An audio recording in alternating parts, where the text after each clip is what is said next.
Fala pessoal, mais uma vez com vocês, trazendo sempre um tema ligado ao metal e as suas inúmeras vertentes. Você está no canal Cultura Metal e o meu nome é José Antunes Júnior. E estamos aqui com a presença do André Ouro Preto, mais uma vez. Então hoje, muita gente reclamou com o falecimento do Neil Peart, que o canal não tinha feito um vídeo a respeito do Neil Peart. Muita gente falou, poxa, vocês não gostavam do Rush? O que aconteceu? Vocês não falaram nada? Então, finalmente, agora, nunca é tarde para a gente homenagear os nossos ídolos. Nós vamos fazer breves comentários a respeito do Neil Peart aí para vocês. E o André vai traçar um histórico geral a respeito da vida do Neil Peart e mais para frente a gente vai fazer alguns comentários também.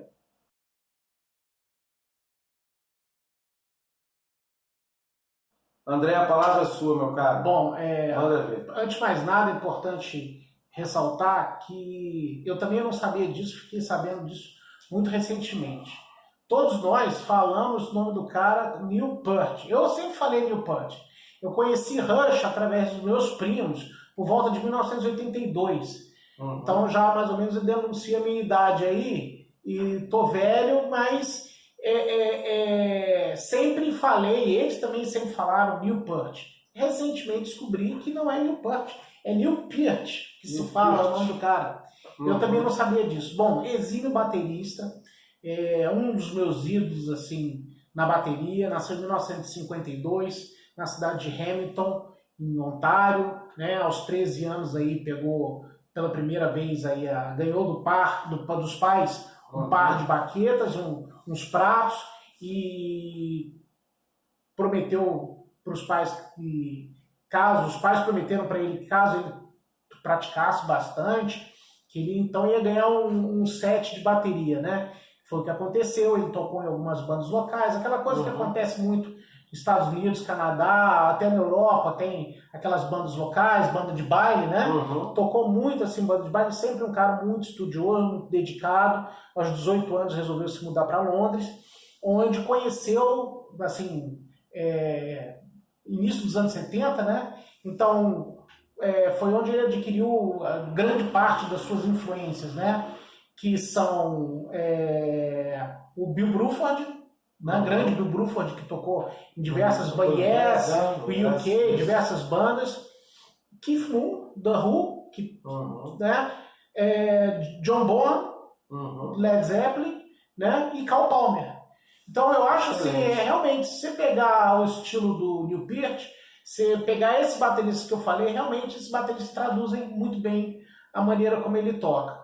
Né? Voltando, quer dizer, não teve muito sucesso em Londres, ele achou que ia conseguir ser músico lá, não conseguiu, trabalhava numa loja de presentes, né? Daí retornou para o Canadá. Em Londres ele também conheceu um escritor chamado Ayn Rand, que era um cara que influenciou muito ele na maneira como ele futuramente iria abordar, escrever as letras do Rush. E os fãs do Rush sabem que ele era o grande letrista das bandas e, na minha opinião, talvez um dos 5 maiores letristas dentro do rock, né? Então, esse escritor foi uma grande influência para ele. Inclusive, existem músicas do Rush que têm influências explícitas desse camarada, que é a Anthem, né, do Fly By Night, em 2112. Né? Daí ele retornou pro Canadá, né? E através de uma pessoa, uma amiga, ele foi convencido a fazer um teste pro Rush. Passou, na verdade, aí que está a grande questão, né? O Rush não seria o Rush, sem dúvida, se não tivesse o Neil Peart, e não tivesse as letras do Neil Peart, né? O estilo, a banda já tinha essa pegada meio hard rock, com alguma coisa mais assim de viajante, que pode ser notada no debut, né? Mas o baterista original da banda, que saiu da banda, que era o John Rutsey, que gravou o primeiro álbum, saiu da banda por questões de saúde, né? Ele era um cara mais no estilo sendo Bad Company, né? Completamente diferente do estilo do que o Neil Peart fazia. Até porque o Neil Peart tinha um estilo mais britânico, de tocar, haja vista as influências que eu acabei de mencionar.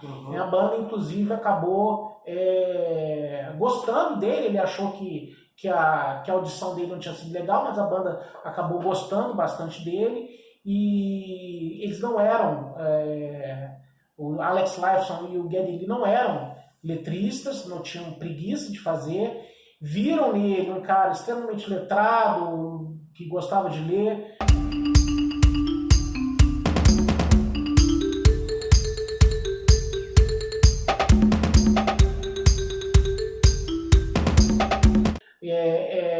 E que já tinha alguns trabalhos, existem algumas fotos, alguns vídeos das primeiras letras dele, que eram como se fossem histórias, né? Tinham até desenhos, era um cara assim, bem versado, né? E assumiram um baterista mais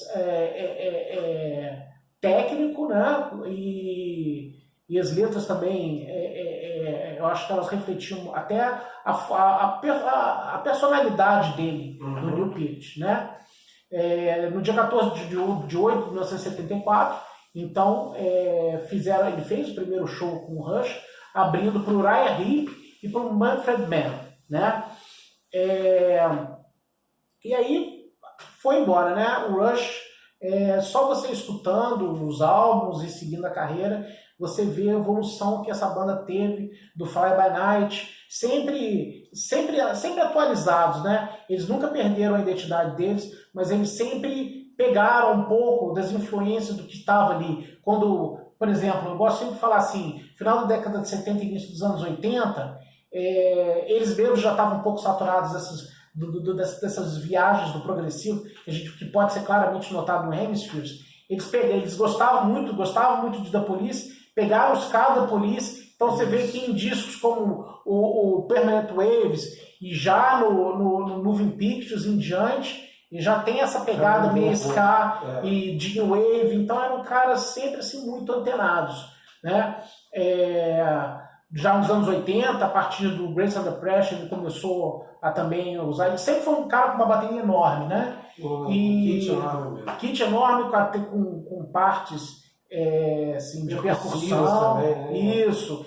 E na década de 80, a partir do Grace Under Pressure, ele inseriu na bateria as partes, aqueles pads eletrônicos da Simmons, tanto que a partir dessa turnê, se eu não me engano, é que a bateria começava a girar e ele fazia o solo, depois a bateria girava, ele fazia o solo com a bateria eletrônica, e tem músicas cujas levadas são só nessa parte eletrônica.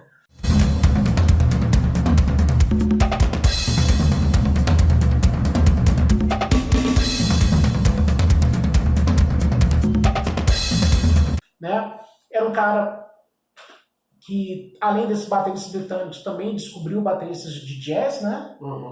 E era influenciado por Buddy Rich, esse pessoal, e é um cara que nunca parou de estudar, né? Quando ele foi fazer o Buddy Rich Memorial, ele ficou muito impressionado com como o Steve Smith do Journey tinha melhorado a técnica dele. Então ele foi correr atrás de um professor indicado pelo Steve Smith chamado Fred Gruber.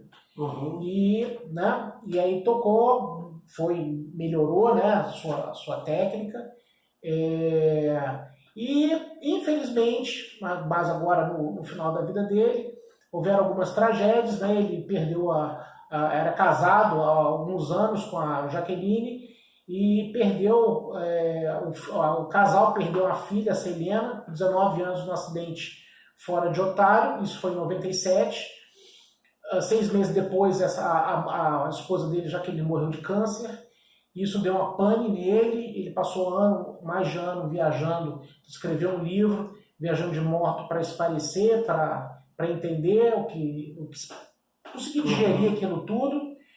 Casou, aí voltou, o Rush até então tinha acabado, em seguida ele disse que ia voltar, e casou de novo, e teve mais uma filha, e agora recentemente parece que a notícia que tinha que o Rush ia diminuir um pouco as atividades, porque todos estavam com algum problema físico, ele com alguma artrite, alguma coisa assim, ninguém sabia dessa doença, desse câncer que ele tinha, e ficamos sabendo agora, no início do ano, da morte dele, né?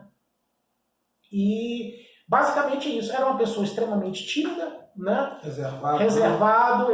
Uma coisa muito engraçada nele é que ele não conseguia entender, por exemplo, eu vi várias pessoas falando em entrevistas, que se você chegasse perto dele e tratasse ele como uma pessoa normal, ele te receberia numa boa. Agora, se você chegasse que nem aquele surdo, meu Deus do céu, é o Neil Peart, ele também entrava em pane. Era uma coisa que ele também não conseguia lidar. Existe uma das minhas músicas favoritas do Rush, que acho que de muita gente, que é a Limelight, fala perfeitamente sobre isso, e principalmente na frase que ficou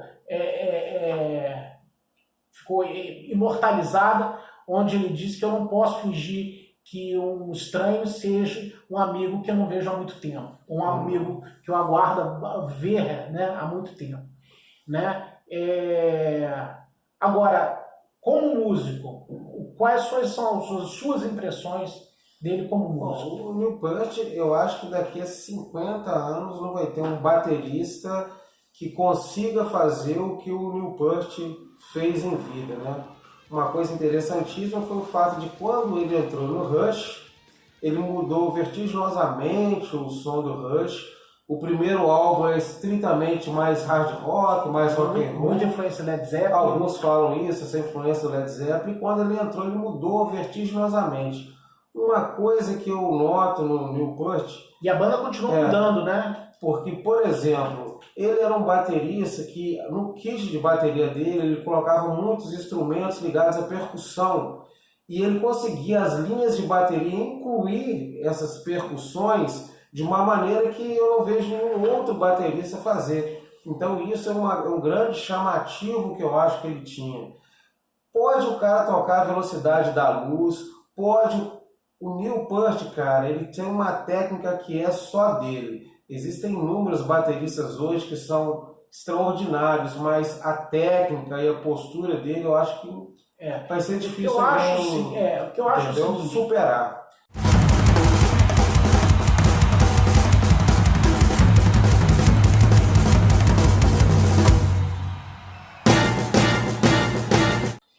A música, e o Zé aqui é um amante da música assim como eu sou, música tem uma coisa que, assim, é muito pessoal. Por exemplo, a música, quando você escuta, ela te leva a lugares, ela te toca em lugares que de repente, nenhuma pessoa te tocou com um gesto ou com uma ação.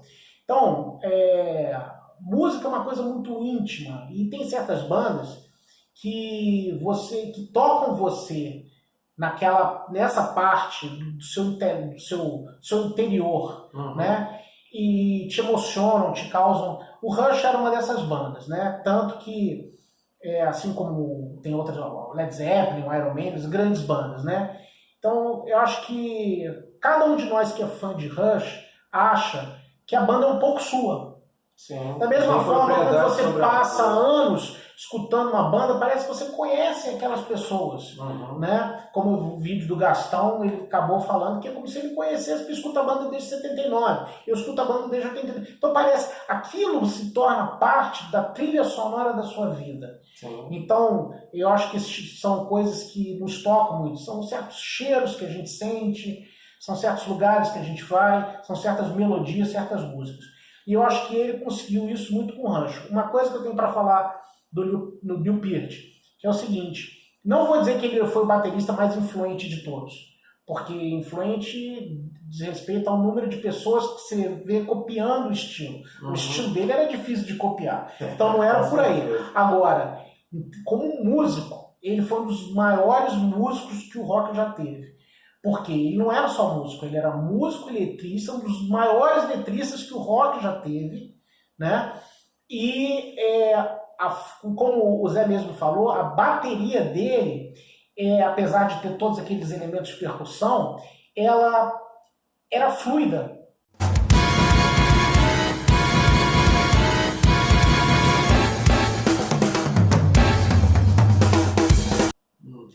Tinha os ritmos quebrados, mas tinha as quebras de ritmo, mas era uma coisa fluida. E a música, ela fluía, como se fosse uma história com começo, meio e fim.